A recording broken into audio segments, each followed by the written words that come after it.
So what can we expect from Johnson City on Friday? Well, I think this one could be a lot better game than we've seen the last couple of years. I know Elizabethton sort of rolled 2 years ago.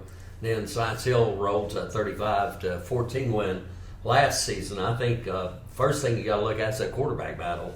I've not seen him personally. You saw him on the 7-on-7s, but Lane Clement been hearing how he's been able to make all these great throws for Science Hill, so should be really good. And then on the flip side, Rhett Slagle, this is his third year as a starting quarterback for Elizabethton, so he knows that system very well. They're probably going to try to, control the pace a little more, but that could be difficult because Science Hill's a little bigger on the offensive line, Then you've got a great running back battle. Science Hill has their leading back from last year, Aiden Berry, back, and then a couple of great backups in Ian Mathis and Malik Anderson, although Anderson's moved out to wide receiver a little more this year, so he's going to be a threat out there.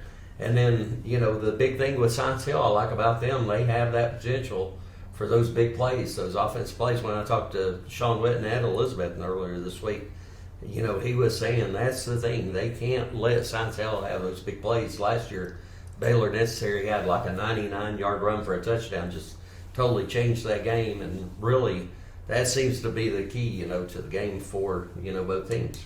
Yep.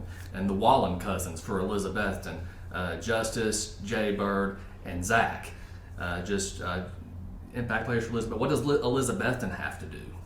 Well, Elizabethton, like I said, has got to try to control, the line of scrimmage the best they can against that big Science Hill defensive line. But now one thing, Elizabethton, they're a little smaller this year on their offensive line, but the flip side of that, they're quicker, so they're able to, if they can hit those blocks quick and all that.